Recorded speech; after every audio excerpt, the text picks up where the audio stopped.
थेट जाऊयात, मुरलीधर मोहोळ बोलतात तिथे।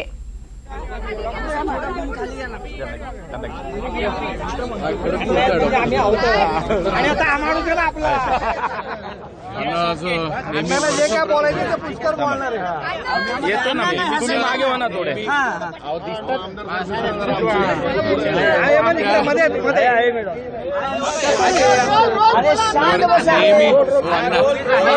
नेहमीप्रमाणे तुम्ही यावर्षी देखील भाऊबीजेसाठी आला।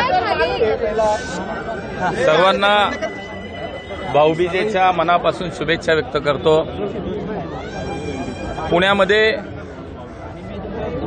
नेहमीच एक वेगळी संस्कृती आपल्या सगळ्यांना अनुभवायला मिळते।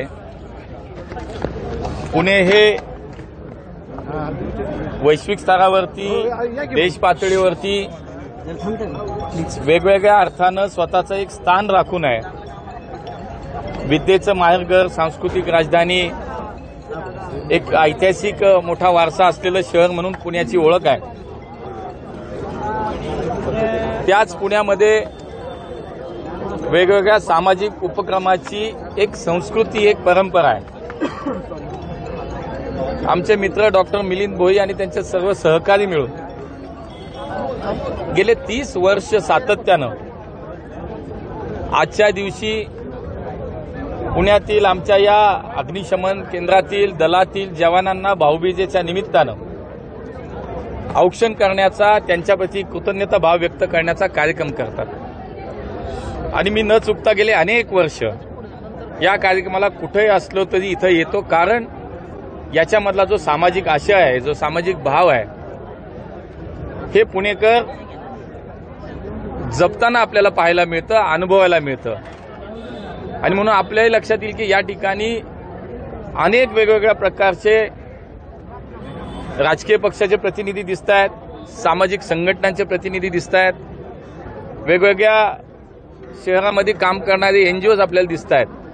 त्याच्या मागचा भाव हाच आहे की पुण्यामध्ये हे सामाजिक उपक्रम, एक मोठा सामाजिक कार्याचा वारसा आणि परंपरा असलेल्या शहरामध्ये आजही सुरू आहेत।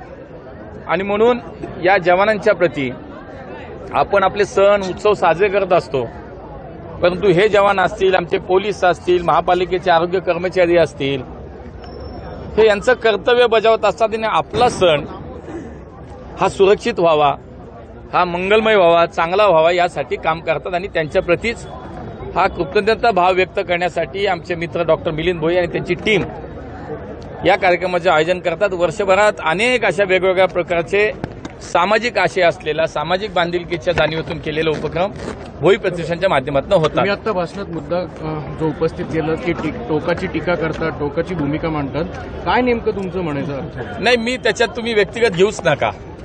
मी माझ्या शहराचं वैशिष्ट्य सांगितलं, माझ्या शहराची परंपरा सांगितली, शहराचं वैभव सांगितलं। शहरामध्ये आज आमच्या प्रत्येकाची ही जबाबदारी आहे की कुठल्याही पद्धतीने या शहराचं हे वैभव टिकवणं, या शहराची परंपरा कायम राखणं ही त्याच्या मागची भावना आहे। पुणे महापालिकेचा एक प्रश्न आहे, तुम्ही महापौर असताना निलेश नवलाकर एक बिल्डर आहे, त्यांनी आता सोशल मीडियावर एक व्हिडिओ व्हायरल केलेला आहे की महापौर असताना तुम्ही त्यांचं काम बंद पाडलं। हे बघा, मी घेतली माहिती, विचार करा की ज्यावेळेला या शहराचा महापौर म्हणून मी तिथं काम करतो तेव्हा या शहरातले नागरिक अनेक वेगवेगळ्या प्रकारच्या समस्या घेऊन माझ्याकडे येतात। बानेर बालेवाडीतले काही शेतकरी माझ्याकडे त्यावेळेला आले होते। मला आठवलंय नाही 5 वर्षापूर्वी काय घडलं, मला ते काल जो व्हिडिओ पाहिला कळलं।